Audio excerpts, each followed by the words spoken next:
Welcome to Boston College. My name is Jane Regan, and I'm on the faculty of the School of Theology and Ministry. I serve as director of the Continuing Education Program, and I'm chair of my own department, Department of Religious Education and Pastoral Ministry. I bring the greeting of Father Tom Stegman, who is our dean, who would want to be here. He's presently in Rome with the big Jesuit jamboree. I don't know, it's not a jamboree. What is it called? Whatever, anyway. And if you go to our STM homepage, you'll see a picture of Tom greeting the Pope. So he's hobnobbing with powerful people. Today, the School of Theology is pleased to host this 13th annual Ministry Renewal Day. It's a tradition that we've had great pleasure in providing an opportunity for our alums and students and friends in ministry to gather. You know, you are the disciples who faithfully serve the church in so many different ways. And this service requires that you attend to your own spirituality as well. It is the direction on the plane: put your own mask on first. Get oxygen yourself. It's our hope, as it is every year, that this day will offer you some new ideas, a community with which to discuss them, and ultimately a measure of new energy to sustain your ministry in an ongoing way. Please note that the presentation is being videotaped, including the questions and response section. If you have a question, please note it will probably be part of the final edited version available online to the public. You will find the video of this presentation on our website at bc.edu/encore within about 6 weeks. The majority of the things that we host are videotaped, and Encore is a rich resource for you if you're working in any form of adult formation, which you all are at some point. Okay. Now I'm pleased to introduce our speaker for this morning. Dr. Colleen Griffith is a professor of the practice of theology at Boston College's School of Theology and Ministry. She also serves as faculty director of the spirituality studies, and in that capacity, she created and directs the STM Summer Postmaster Certificate Program in Spiritual Formation, which is now in its 19th year. How did that happen? 19 years, wow. She holds a doctorate in theology from Harvard Divinity School, where she worked under the direction of historical theologian Margaret Miles. Dr. Griffith works at the intersection of theology and spirituality, and her research and writing interests include historical and contemporary spirituality, Christians' theology of the body, methods in practical theology, and an exploration of the relationship between doctrine and spiritual practices. Colleen is a superb teacher and educator and much sought-after lecturer. She's been the driving force behind the Evelyn Underhill lecture, which we have, a lecture in Christian spirituality, which we have every summer. That's become kind of an annual go-to event every summer. And that's been going on since 2001. In addition to publishing many book chapters and essays, Dr. Griffith's text, Prophetic Witness, Women's Strategies for Reform, published by Crossroads, and that received a first place award by the Catholic Press Association when it came out in 2010. She also served as an editor for the C21 Resource magazine. So those of you who've taken online courses on spiritual practices, that was work that she had done, pulling those resources together. And that was then transformed by Colleen and by Thomas Groom into a publication called Catholic Spiritual Practices, A Treasure Old and New, which was published by Paraclete Press in 2012, which to date has sold 12,000 copies, which is pretty good. Dr. Griffith is not only a scholar of distinction, a creative educator, and a prophetic witness in her own right, she's also a person who makes the practice of faith a centerpiece of her own generous work. I want to have you join me in welcoming Dr.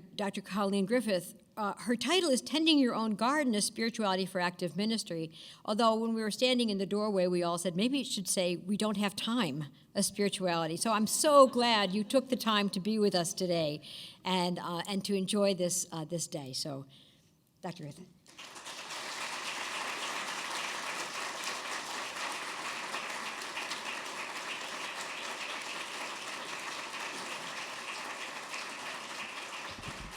Thank you, Jane, for that generous introduction, and I want to thank Jackie Regan as well for creating that lovely opening prayer service. Thanks too to Melinda Donovan for attending to all the details of the morning, and to James Burrowston for all his technological assistance for this morning. Most of all, thanks to you for joining us. We're here to explore a topic that I have to say at the offset, because I'm going to feel better about it if I say it, that I am no expert at, but I have a lot of desire around, as I suspect that you do, a spirituality for active ministry. And in particular, we'll be focusing on a contemplative spirituality for ministry, and doing so with the help of some historical mentors from the Christian tradition. But first, a word about gardens. I mean, even seeing them up on the screen does something for us, right? I mean, there's something restorative, something so beautiful about gardens. They have such power. Gardens refresh. They take us out of worlds that are too narrow, and they point toward a bigger picture. And colors burst, and life burgeons, and gardens bring people together. Offering comfort and enlivening the senses, gardens also settle us. They return us to center. There's just such goodness in gardens, in these pieces of ground given over to the cultivation of herbs and plants, flowers, vegetables, the stuff of life that nourishes and sustains. I think that the core of any minister or teacher's being is a lot like a garden. Thus, the garden becomes a rich metaphor for our deepest center, the place where our hidden self grows strong, Ephesians 6, the place in which the Spirit of God dwells, and our identity in the communal reality of Christ develops. The garden, the truest center of us, is God's exquisite gift to us. It never automatically emerges full grown. This garden takes tending, as all gardens do, and a coming to gradual maturity in and through the daily round. In its unique beauty, the garden, that core of our being, is what we minister from when we're at our best. It is always awaiting our attention and our cooperation. And when there is a cherishing of this inner place, this garden within, our hidden selves can grow stronger. And when there is not, then, as the Jesuit George Aschenbrenner notes, poor self-image and spotty self-esteem result, both of which are real liabilities in ministry. Thus, cherishing of and recognition of the beauty of the garden, our truest personal center, becomes a central building block in any spirituality of ministry. Ministry that proceeds from an inner garden has the possibility of unfolding in lively exchange with God, who is the gardener, whose own Spirit prompts us to join the work of caring for the garden so that it thrives and can serve as that place from which we lead in ministry. So we start today by pausing to notice the garden at the center of us. And we do so in wonder and delight, knowing full well that the garden is not of our making, though its flourishing depends on our cooperation. It is an awesome gift. It's what we have to bring to ministry. And as we grow in the recognition of the promptings of God's Spirit as gardener, we become teachable in ways of sowing and mulching and pruning and watering and harvesting that are the natural activities of ministry in the world. We're able to imagine contemplatively edged ways of relating and contemplatively edged ways of acting in the world.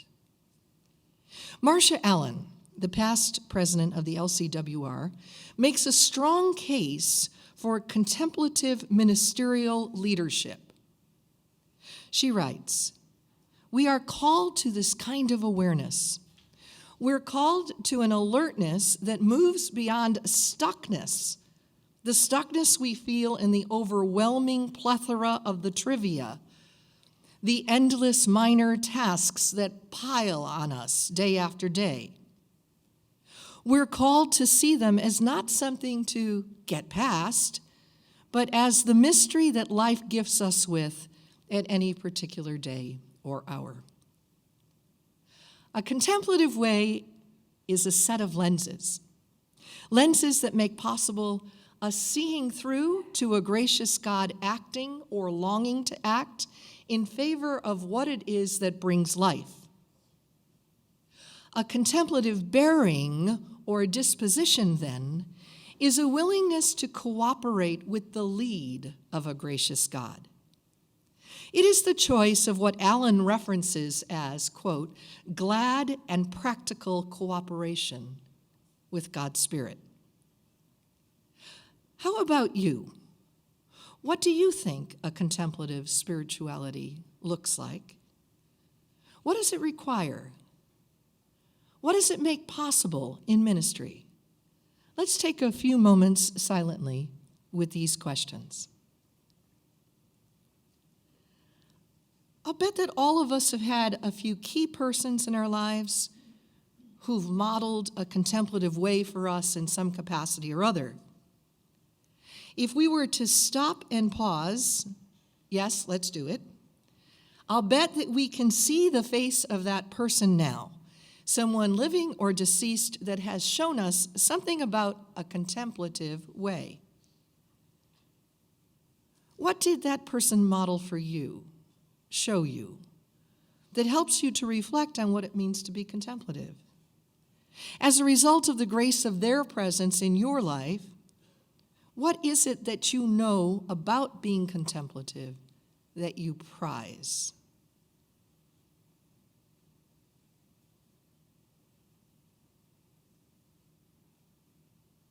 We're going to take a few minutes now, 3-4 minutes in our small table group to chat about perhaps one contribution from that person who came to mind in light of these questions.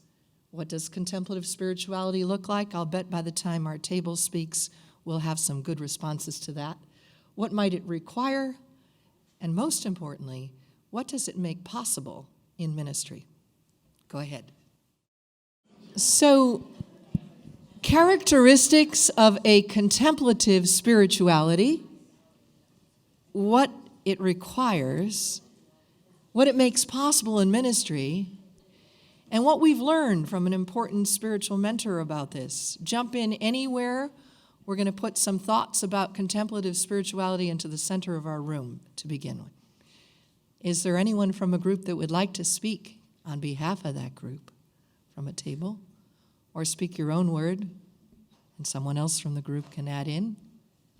There's a hand down there. We have mics, so please use them just so we all hear you. That first, what does a contemplative spirituality look like? It looks like the people in this room. Thank you.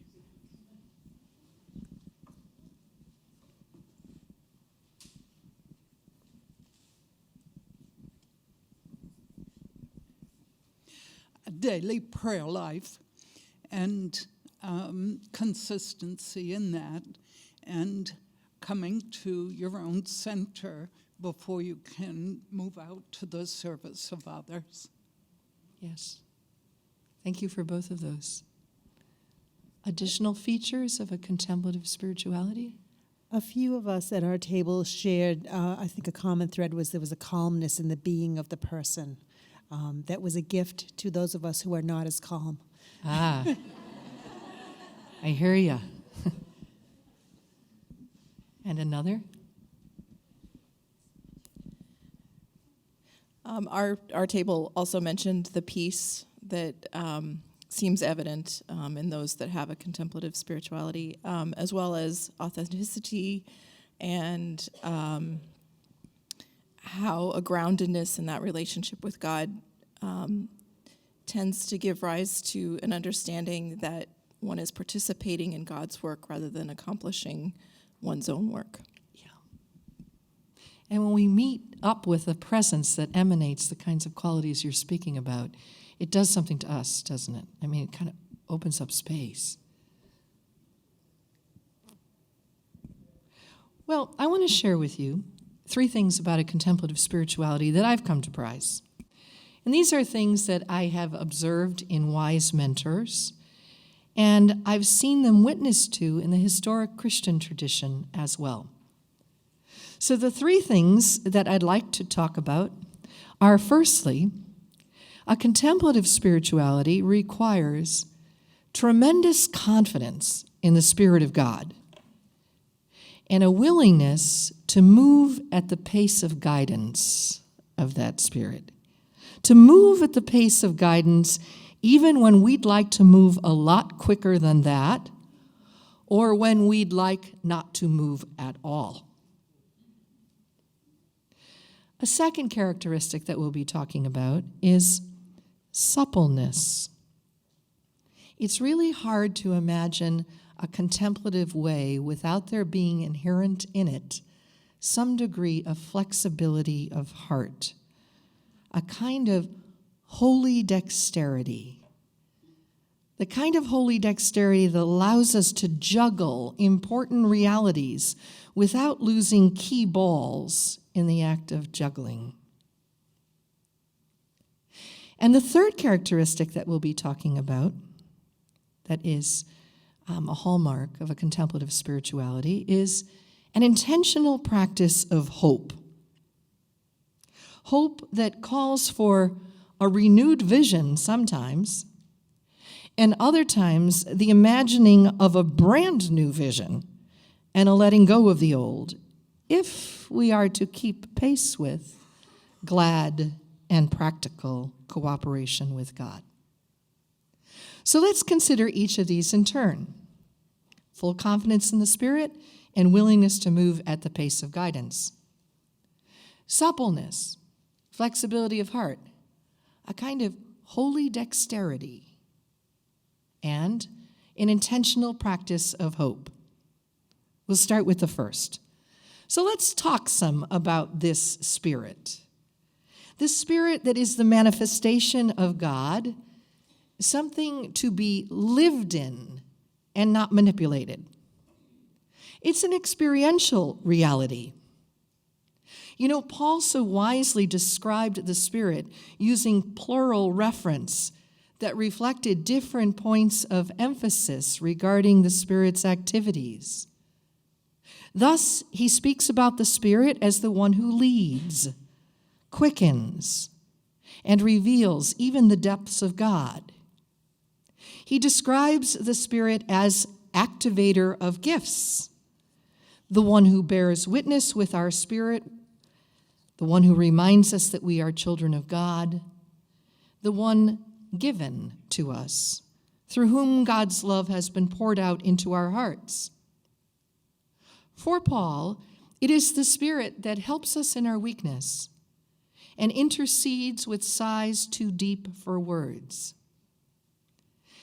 Now, I'm not sure exactly why, but often in Christian history, the Spirit has been rendered impersonally and elusively.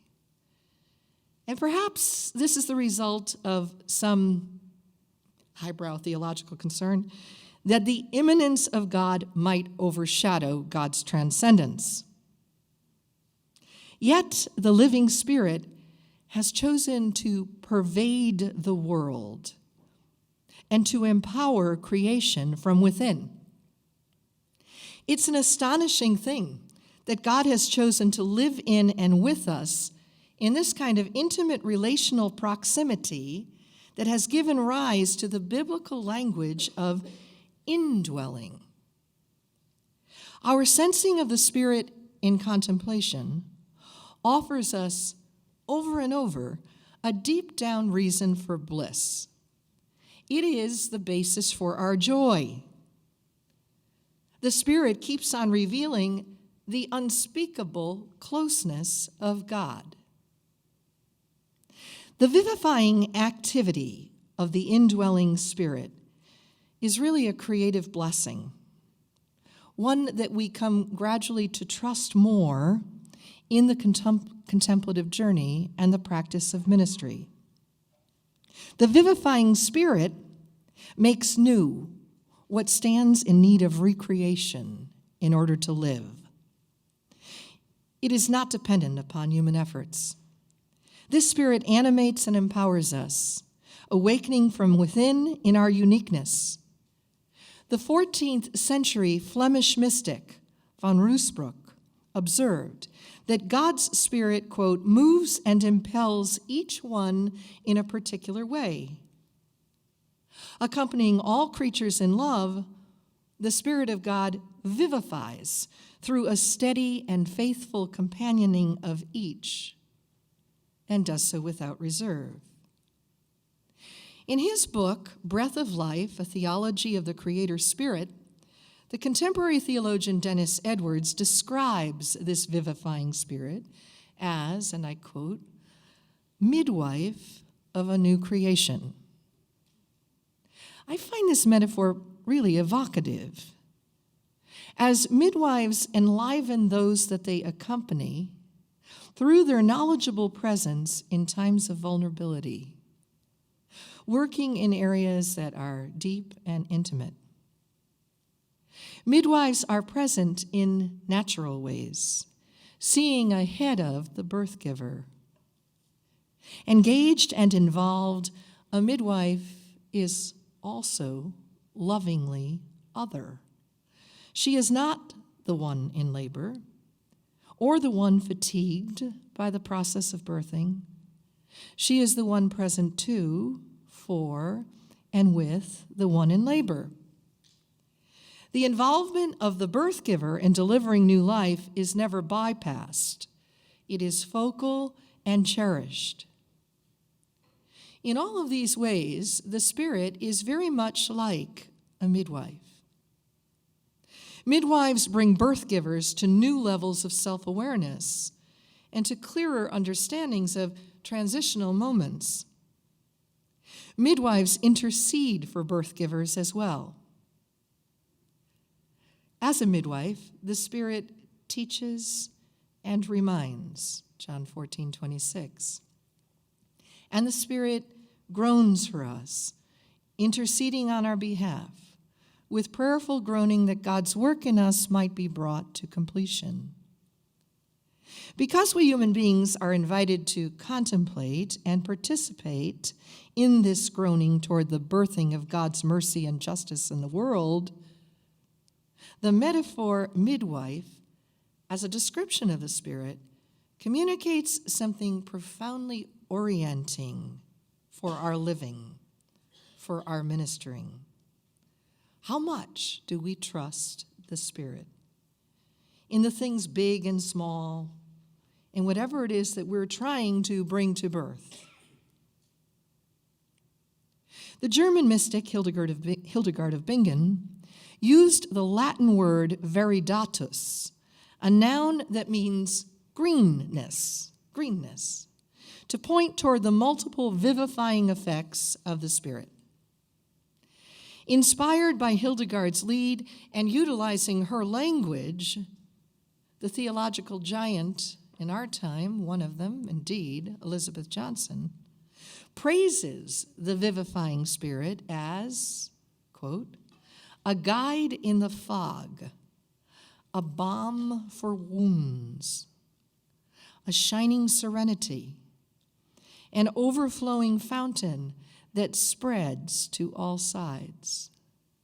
She is life, movement, color, radiance, restorative stillness in the din. Her power makes all withered sticks and souls green again with the juice of life, end of quote. Through the Spirit's vivifying activity, we who seem to wobble an awful lot find our legs. And that which is dying in us gets invited into a yet new possibility of life. This is the one we're invited to trust, to place confidence in. And are we willing to move at the pace of guidance? At the pace of the guidance of this Spirit? Whenever I ask myself this question, I'm reminded about a fascinating figure from our history, Jane de Chantal. She's somebody who I think demonstrates the power of moving at the pace of guidance. She's somebody who waited with expectancy upon the movement of the Spirit in her time, tending what was a longing in her, but something that seemed to be impossible. Living in France at the turn of the 17th century, Jane de Chantal emerges as a hinge figure, standing between medieval and modern worlds. She lived in a time when the emerging nation states of the European continent were torn in warfare, when the scientific discoveries of Copernicus and Galileo were challenging existing intellectual maps, when the critique of Christianity jolted the foundations of society, and the Catholic response to the Reformation at the Council of Trent gave rise to a new militant Catholic perspective. And here was a woman arguing for a Jesus-centered, affectionate spirituality, to use her own language. Jane was the daughter of a noble family, and because her mother died when Jane was very young, she was raised by her father and her aunt. She married a baron, and it was a happy match.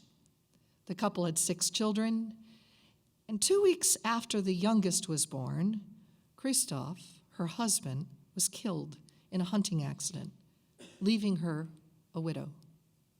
The death was unexpected. She went through a very long grieving process. And she came to sense over time that she did not want to marry again, but rather to follow what had been a strong religious impulse all along, to join an intentional religious community.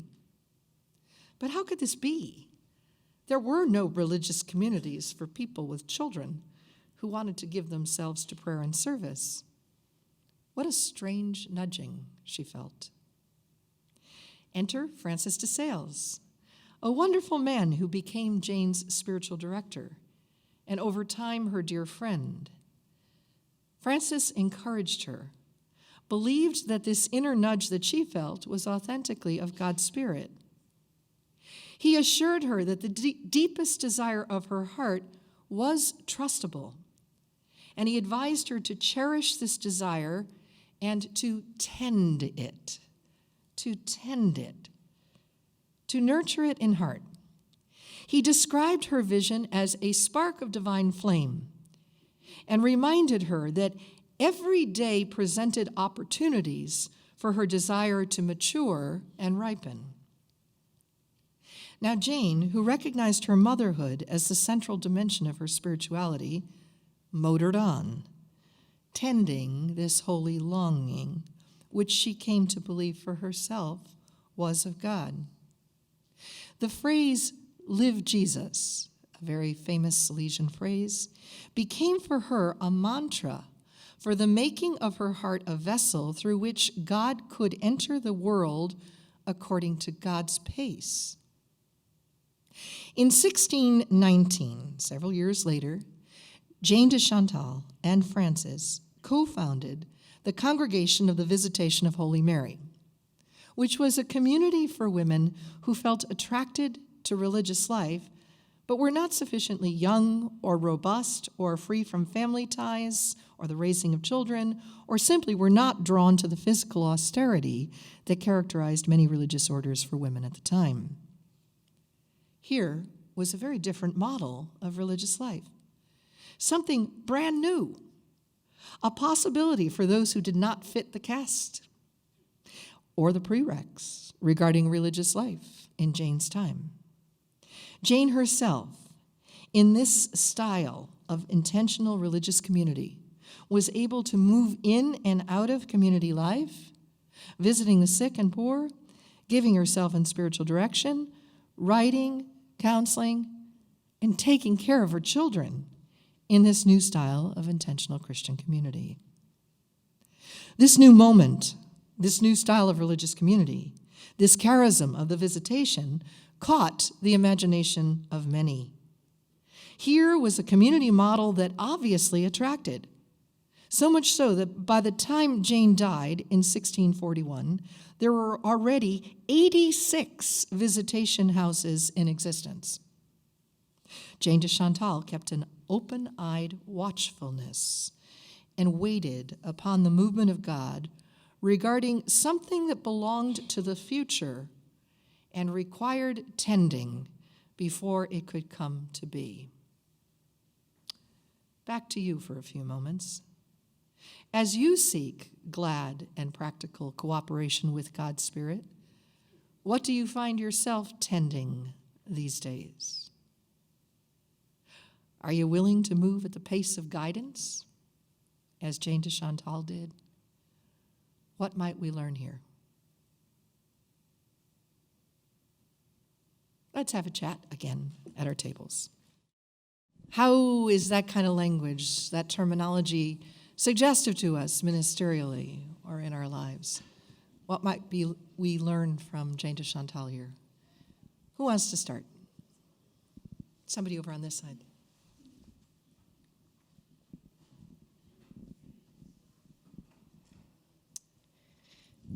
One of the things we were discussing was patience.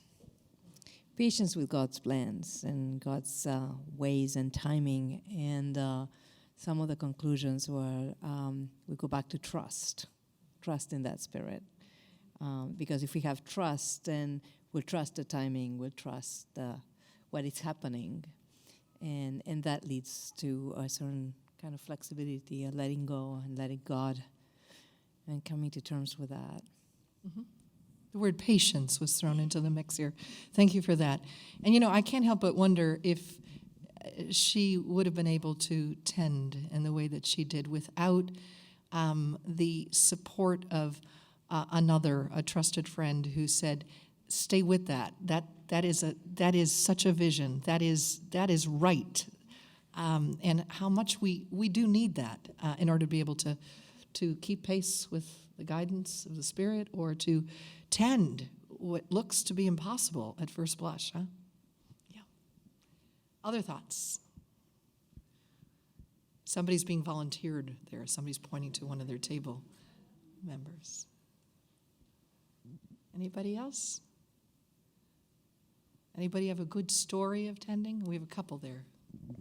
Towards the back, thank you. The woman in blue behind, I think. We haven't heard from you yet. I was Yes. just saying about the first thing, do you seek glad and practical cooperation with God's Spirit?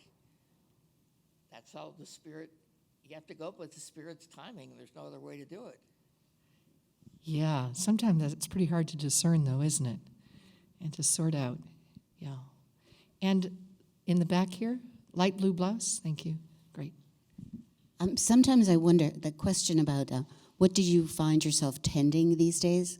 So in a garden, there are weeds that have to be torn out. Pests. Let's not forget the pests. I'm sorry, say it again. It's what? Oh. So I can find myself doing that a lot. And this time of the year, when things are supposed to lie fallow and, get ready for the spring, what I really want to do is to plant bulbs and to cut back the rose bush and take care of things like that. But to find that kind of,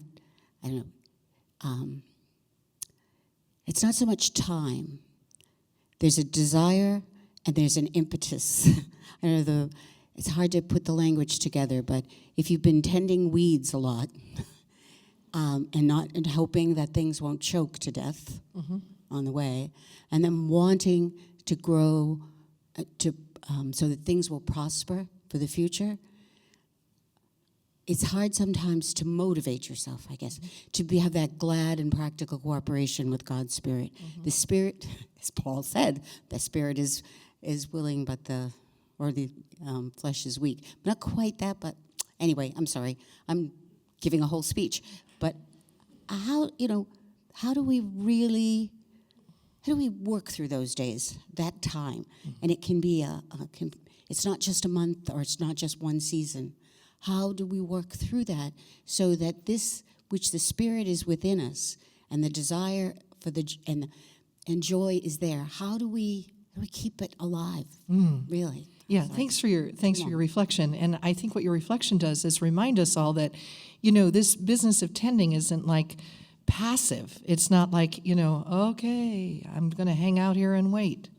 That's not tending. Tending is about getting down, pulling out the weeds, etc. And, being able to discern what's going on with the pests and, what needs pruning and all of those things. So tending is an active posture, not a passive posture. One more. Thank you. This is so wonderful. I'm just going to share something practical, and which I see as cooperative and collaborative. In my experience with my own spiritual director, with whom I have been seeing monthly since 2004, so there's a lot of steadfastness and faithfulness there on both sides.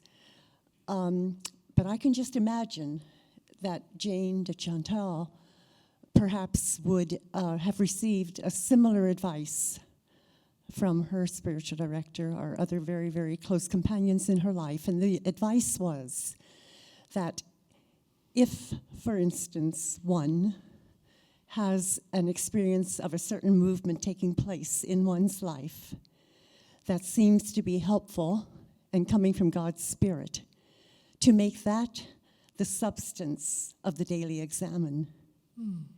And I have found that so, so helpful. What a great suggestion, huh? Yeah, it's almost as if living the reality now, which is not yet here, and allowing that to really shape one's practice of the examen. Yeah, thanks for that. Well, look, you've been sitting a while. We're going to come back in about 10 minutes and chat about suppleness and what holy dexterity might be all about. But in the meantime, a cup of coffee and a bit of coffee cake would be good. I just want to invite you to two special events that we're having over the next couple of weeks. On Thursday, November 10th, Rick Gallardi, who is chair of the Boston College Theology Department, will be offering his thoughts on the Francis papacy and really looking at the question whether this is a historical anomaly or the beginning of something new. So he's a scholar who's well-rooted in the Vatican II and those kinds of documents, and he'll be really good at that. So he's a fine presenter. So that's next Thursday, November 10th.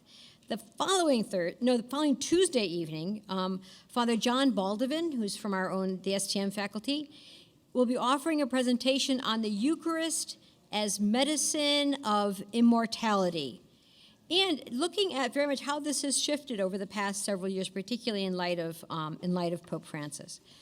Both of those begin at 5:30 in this room, and for more information on that, you can check out our brochure or on the website bc.edu/STMCE. Another program you might be interested in is Crossroads is offering an online course for Advent, which starts the Monday or the Sunday after Thanksgiving, Jesus Foretold and Fulfilled, which begins on that Monday and ends on December 13th. So it's a short, kind of nice way to do it. You can register for that online as well. And I've known people who've done that more than once. And just like when we hear the readings each Sunday, we hear something different, because these are looking at the readings, kind of Jesus's, the foretelling of Jesus in the Old Testament and the expression in the New. Because we're doing Scripture, many people have done that over. So if you've done it, think about, and you're looking for some kind of Advent experience, that would be one to do. And one of the things that struck me from Colleen's comment so far is that so often we tend our garden as communities. Like, that's where my garden gets tended to, prayer, quiet, etc. But it's like sometimes I just need to be with other people who are also there with their own hose. And so let's see what else is next.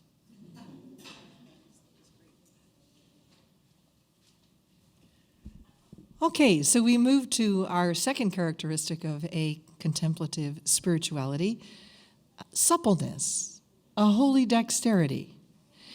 Now, I've got to ask you, do we have any jugglers out there? I mean, is there anybody in this group that really seriously knows how to juggle? Like actual balls, that does that like as a side hobby or something? Nobody. Not a juggler in this group. I can't believe it. And yet a room full of jugglers at another level, right? Yeah.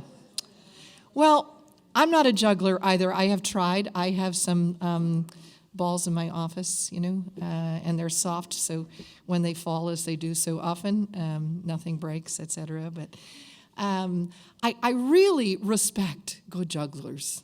There is an art to juggling. It requires skill and grace and a capacity to handle multiple things at once. And when you watch talented jugglers, it's mesmerizing because they're not thrown off by changes in speed or motion or the number of items in the air. So they start with 3 and then they're adding 4 and they get up to 5. And their concentration is pretty amazing too. They bring such concentration to their craft. Their extraordinary dexterity really captivates my attention. People today find themselves having to juggle an awful lot. Multiple responsibilities as a result of the commitment to plural vocations. Plural vocations rising from seen and unforeseen circumstances. A painter, sensing a genuine calling to her art, finds herself caring for 2 aging parents and needing a further job to make ends meet. An inner-city teacher, believing fully in the power of education, discovers himself being asked to help his students and families outside of class time loads, even as he's trying to complete his master's degree in educational leadership at the local university. A husband and father dies of a rare disease, leaving a widow, a single mother of 3, now in need of full-time work to support a young family. Life continues to roll, and with it, new responsibilities emerge. The vocational choices that we make require plenty of tending, as do unexpected happenings, which signal the need for additional commitments on our part, giving us more to juggle. Active juggling of multiple responsibilities and commitments is not for the faint-hearted, and it's a regular feature of ministerial life. Ministerial life that takes focus, energy, practical wisdom. One has to discern what is necessary to keep in play and what is not. And sometimes the things that we thought were ours to juggle are not the things we've got to play with anymore at all. Suppleness, a holy dexterity, becomes the virtue for which we hope in a contemplative spirituality for ministry. A prominent figure from the historic Catholic Christian tradition who demonstrates an abundance of holy dexterity in juggling multiple and diverse responsibilities is the American saint Elizabeth Ann Seton. Born in New York City, this wife, mother, educator, administrator, foundress, and community superior, was left to raise 5 children under the age of 7 following the death of her husband. She looked after her husband's orphaned younger brothers and sisters. She regularly assisted the dying as a ministry she held sacred. She established the first American women's religious community, and she became the founding mother of the Catholic school system in the United States. Wow. Over the course of her lifetime, she knew affluence and poverty, love and loss, the fullness of spiritual consolation and depths of sorrow. Faced with great obstacles and dire hardships, she approached the challenges that beset her, and there were a lot of them, with creative fidelity, prayerfully reassessing her path at every crossroad, opting for what she deemed most practically wise. For these many reasons, Elizabeth Seton stands as a symbol for millions of contemporary, uncanonized saints who daily assume complex responsibilities with courage, refusing to drop the ball when forced to juggle multiple and necessary commitments. Seton's husband died when she was 29, leaving her to raise 3 daughters and 2 sons as a single mom. As a married woman inspired by the work of St. Vincent de Paul, she had organized a group of women who regularly visited the sick in their homes. Now, trying to support herself as a widow and her children, she turned her energies to teaching, deciding she would start a small school with 4 boarding students and her own 3 daughters. When Seton's husband had become seriously ill, the 2 went to Italy with their oldest daughter, hoping that maybe a warmer climate might help him to rally. Upon their arrival, however, they were held in quarantine, and her husband, William, died. Now, the families of William's business associates looked after Elizabeth, looked after her daughters, welcoming them with caring and heartfelt hospitality. And it was through their influence that Elizabeth Seton was exposed to Catholicism. And soon thereafter, she became Catholic herself, having been raised Episcopalian. Now, that particular decision evoked the chagrin of so many family members and friends. Her Catholicism posed difficulties for her professionally, too, in a dominantly Protestant New York, where parents feared the influence of Catholicism on their children's minds. With news of Seton's conversion to Catholicism, many families removed their daughters from her school. And during this period of ostracization, Seton received an unusual invitation from William Valentin de Bourgh, a bishop, to begin a Catholic community school in a poor area. Following her best lights, in accord with her natural proclivity for prayer and apostolic spirituality, she moved to Emmitsburg, Maryland, where she established St. Joseph's Academy and Free School, dedicated to the education of young women. This became the first parochial school for girls in the U.S. Juggling the demands of teaching, administration, and parenting, she proceeded to found a religious community in Emmitsburg, a community of women committed to the care of the children of the poor. The group initially was called the Sisters of Charity of St. Joseph. The rest is history. Over the years, Seton experienced bouts of poor personal health, troubling financial concerns. She found herself in the position of repeatedly being the one to accompany a lot of loved ones through death. Not only her husband, William, and her father, but her sister-in-law, her best friend, 2 of her own beloved daughters, several friends and younger sisters in community. She persisted and embraced contradictions with realism, seeking to keep her faith ever concrete. The suppleness of spirit that she developed over the course of her lifetime blossomed into a holy dexterity, one utterly real and grounded in God. In her writings, specific practices of Elizabeth Seton stand out that prove suggestive for contemporary people like us who juggle multiple responsibilities. These practices include a commitment to more practical enactment of the love of God and neighbor command in whatever circumstances one finds oneself in. 2, the adoption of a can-do mentality grounded in the realization that the work at hand is God's work. And 3, regular practice of prayerful praise to God, particularly when tired, lacking in cheer, or being utterly worn out.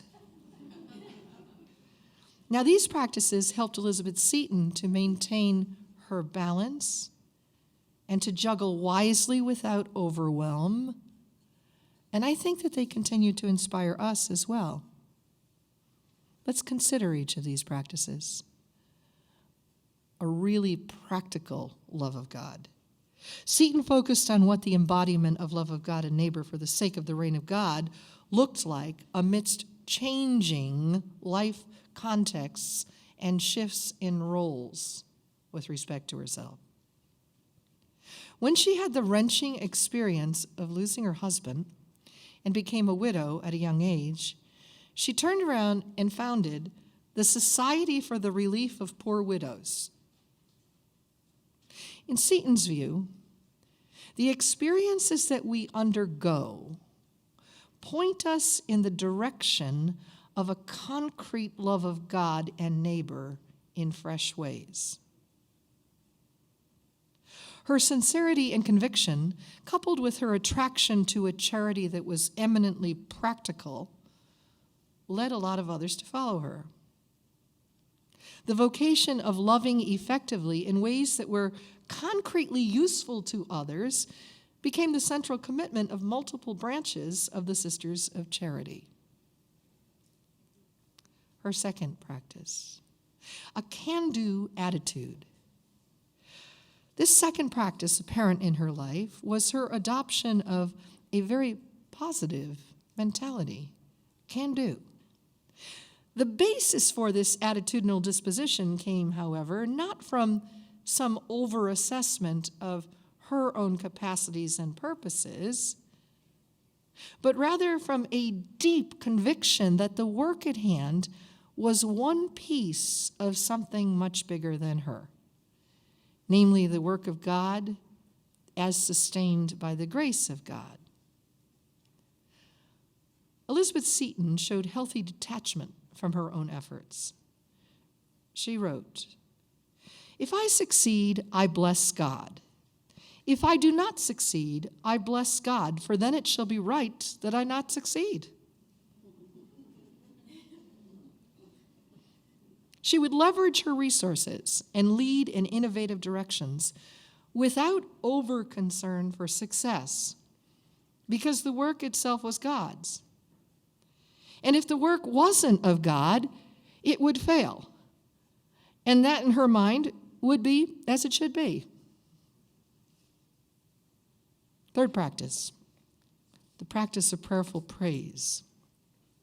This third practice, prominent in the life of Elizabeth Seton, is intentional praise of God, which was a cherished way of prayer that she sensed bolstered cheerfulness of spirit in her, enabling her to be more adroit at handling complex life realities. "Praise the Lord, O my soul," she exclaims. "Praise God that the blessed impulse of grace may rebound to your own happiness and glory. For to God your praise can add nothing. To yourself it is now the means of grace and comfort, and hereafter will be your pleasure and joy." It seems that prayers of praise lent perspective and reminded Seton of her confidence in God as guide. And that was a favored referent of hers, guide, capital G. She writes, quote, "With such a guide can I fear? With such a friend shall I not be satisfied? With such a supporter can I fail?" Songs of praise to God spared her of, quote, "the pain both of retrospection and anticipation," making it more possible to, quote, "correspond to the grace of the moment," and freeing her to place trust in the lead of God's creative spirit. A practice of praise remained central to Seton's spirituality throughout her life. It corresponded with a strong desire in her. Quote, "While I live, while I have my being in time and through eternity, let me praise my God." concrete enactment of the great love command, a practical approach to work as ultimately God's, a habit of praise of God, very simple practices, very simple. Doing it in natural ways that are true to us, however we address God, whatever words of praise come. I think praise sometimes falls out of the equation in our prayer repertoire. Simple practices, hallmarks of the life and way of Elizabeth Seton. But cumulatively considered, we get a picture of the woman. And these practices stand as pointers for us, ushering in the possibility of deft ministerial leadership on our part too, and hope for a holy dexterity as we juggle so many responsibilities. Back to you again. So what is your response to this notion of holy dexterity amidst all of the necessary juggling you're doing? And have you had that experience of thinking you had all these balls to juggle with and then all of a sudden realizing that these aren't your balls to juggle at all anymore? And what practices of Elizabeth Seton end up proving suggestive to you, the concrete practices in your life and your ministry? Let's have a chat. Okay, so let's keep our conversation going together in large group now. So responses to this notion of holy dexterity and suppleness, to the practical suggestions, practices of Elizabeth Seton. Where'd you go? Hi. While we were talking about flexibility, I also realized that I have to be flexible in a lot of my life, but there are rigidities in little pieces of it. Like, as we were talking about, there are things that maybe we don't want to let go, that we have to, or times that we have to ask for help, and we hesitate. Balls that we want to keep for ourselves, but we really need to give away so that somebody can learn, or that kind of thing. Yeah, thanks for that, Kathy. You know, we just keep adding sometimes, you know. We just keep adding. And it's killing us. And we know it's killing us. And yet we haven't realized that we might not be the ones that have to juggle those right now, you know. So yeah, thanks for that. And also for the notion that there are areas in our life where we say, oh yeah, this is evident. I'm becoming a lot more supple there and there and there. And then we're very stiff-necked or tight-fisted in other areas. Yeah, thank you.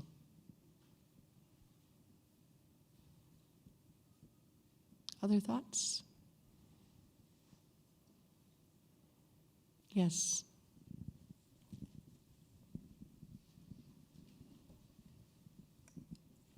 It just strikes me that holy dexterity is perhaps a very wholesome and acceptable way of expressing that no is just as sacred as yes. Well said. No is just as sacred as yes. Yes, she was saying that this term, holy dexterity, that a practical way of rendering it could be no is just as important at times as yes.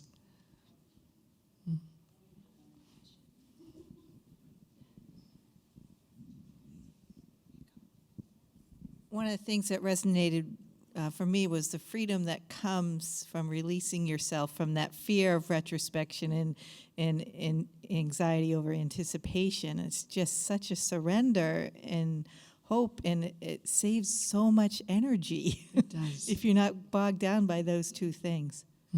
Yeah, wisely said. Okay, what I love about this group is we have such an intergenerational mix of ministers here this morning. That's like really great. Any of our people brand new to ministry, our young folks in our group have a thought or a word on this? Thank you.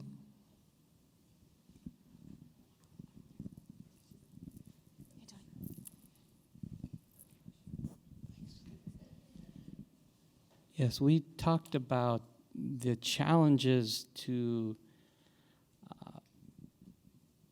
in our day, to, I mean, it's easy to not worry about something if it doesn't work out and say it wasn't God's will. If you're your own boss, you own your own company, and yet there are areas where we do have a bit more autonomy, and in those areas, then I like that approach of if you do your best prayerfully and it does not work out, then maybe seek counsel or try something different, tweak it, and if in the long run it doesn't work, then there must be another way. But and then be grateful for the things that do work. There must be another way, or maybe I'm not the one to see this through, or maybe this isn't the time, or, maybe this really isn't of God, even though discerning it, I thought perhaps it was. So all of those remain such big possibilities, don't they? I think the interesting thing is when we're juggling like balls, and it's taking so much focus and concentration to just keep them in the air, and then there's a day when we realize that these aren't our balls to juggle at all anymore in a new season of life. And being willing to look around then to see which ones we ought be picking up, right? That's a real, that takes real spiritual maturity, I think, because so often we hanker after what is no longer the season of play, with the balls that we had. Yeah. One more. Thank you. Colleen, I just want to add to that because I feel that there's such a freedom that comes with that letting go of those, that juggle that is exhausting. And recognizing not my juggle. I just want to add on a personal note how inspiring it is to hear about these women. Thinking of Elizabeth Seton at 29 with 5 children as a widow. Personally, a widow at 44 with no children when I went through in that dark chapter. And here today with such gratitude for God's work in my life and to have this kind of a role model and without embarrassing you in front of us as a spiritual leader. It's just an enormous gift, so I praise God for that. Thank you. Okay, we move to the third characteristic of and these are my renderings, folks. There are a lot more than these, right? But these are just the 3 that I thought we might pause before together today with perhaps some good fruit. The practice of hope. That third essential ingredient of a contemplative spirituality for ministry. In seeking to develop contemplative capacities, we grow in steady familiarity with the figure of hope. There's a good book in the back, by the way, Pause for Station Identification, on hope that the faculty of the STM actually put together.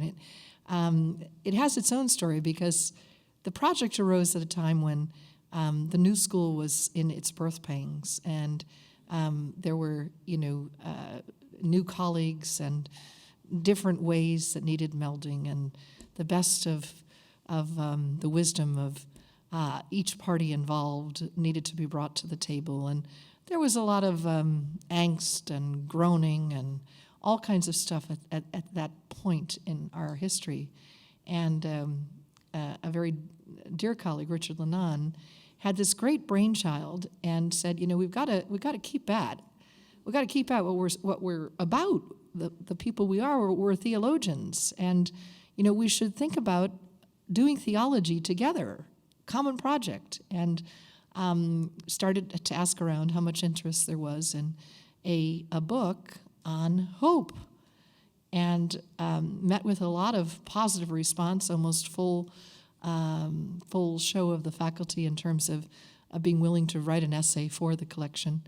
And in addition to that, those that weren't able to, it was more time than anything else, just the commitments they had on their plate at the moment. So they were saying no with good reason at that juncture. But the great thing was that in the topic itself, I think that a faculty came alive in actually having to kind of burrow down into whatever our discipline is within theology and to really think mightily about hope. We were forced to grapple with some of the less than hopeful places that we've been living out of in the previous months and et cetera in those early days of being one school. And it was such a generative project at multiple ends. I have to say, of all the many essays, chapters, whatever that I have written over the years, that this one was profoundly impactful personally in the writing of it. And I think that was the case for so many of our faculty. But anyhow, it's a great book. It's back there. So here we are talking about hope. And hope is always a fleshly kind of grace, isn't it?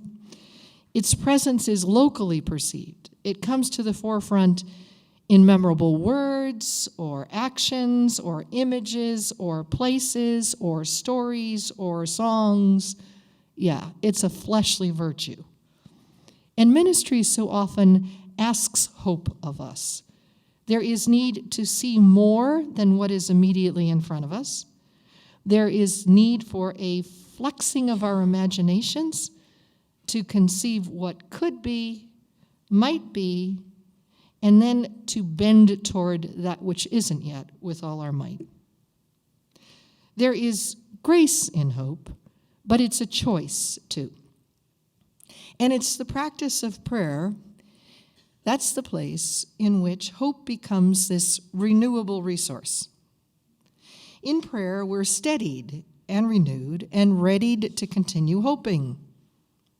So hope born of prayer, in the words of Richard Lennon, quote, frees us to risk involvement with the world we cannot control. We're led to hope amidst the chancy business of life. And it's in prayer that persons acquire the taste for hopefulness, despite the chancy business of life. Now, the theologian Jürgen Moltmann says, and I quote, we become active insofar as we hope. Now, that would mean that the opposite of hope, therefore, is not firstly despair, as is commonly thought, but rather lethargy. The opposite of hope is lethargy, because hope's disposition is to act. And this is what distinguishes hope from, wishing or some kind of fantasy. A person who hopes decides to start acting as though what is longed for will come to fruition. So she or he steps forward with hands ready, perceiving possibilities, and sinking into what is anticipated. And that's how hope brings into the limitations of the present an anticipated future that hasn't fully arrived yet. In the early 20th century, few voices of Christian spirituality witnessed to the union of hope and action more persuasively than the English-born spiritual writer Evelyn Underhill. Underhill was a married laywoman, and she was the first woman invited to give theological lectures at Oxford and the first woman to direct clergy retreats. I don't know about you, but I love that fact. And we split those two. The person invited, first woman to be invited to give theological lectures at Oxford, would hardly be the person directing clergy retreats now, would it be? But whose split is that? How far have we strayed from this kind of a unitive way of proceeding, as we see demonstrated in Evelyn Underhill? For her, the union of contemplation, which always births hope, and action made possible, and I quote here, a life soaked through and through by a sense of God's reality and God's claim. The adoption of a contemplative spirituality had unmistakable active propulsion for Underhill. So she's reflecting on the Lord's Prayer, and she has public life very much in view. And she asserts, "Thy kingdom come." Now, that's a huge hope, folks. Thy kingdom come. There is energy, drive, purpose in these words, she writes. An intensity of desire for the coming of perfection into life. Not the limp resignation that lies devoutly in the road and waits for the steamroller.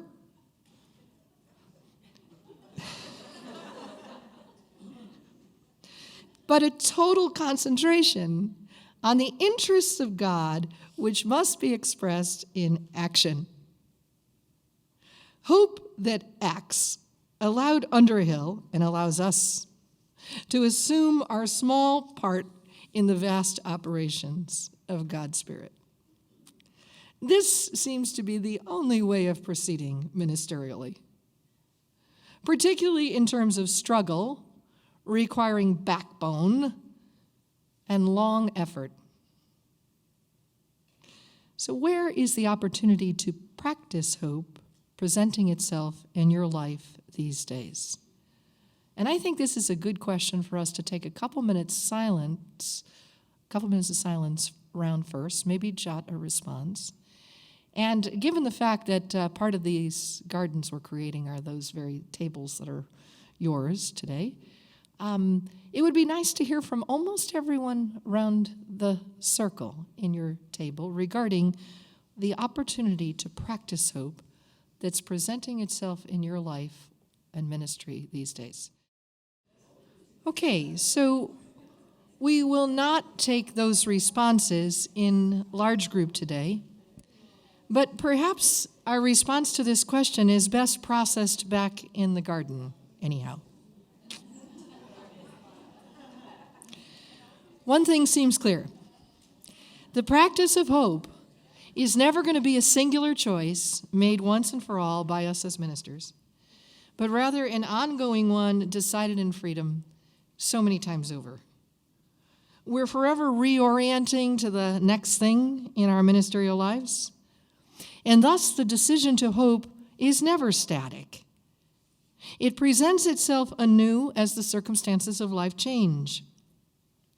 And as we practice hope in these lives of ministry, we can count on being prompted to move at the pace of guidance. We can count on being prompted to stay supple and flexible of heart. And we can count on being prompted to remember the ways of the garden. In our hope, we intend the future. It may not look as though the future is arriving soon enough, but we can lean in all the same. And at the end of the day, a contemplative way, folks, is all about leaning in. I want to thank you very much for our time together this morning. And I hope that in the minutes that we have left, because we have about 10 minutes left, that you'll be easeful with one another. It's rare that we have a group like this intergenerationally, ministers in the vicinity, for chat and conversation. Stay as long as you'd like, and God go with you.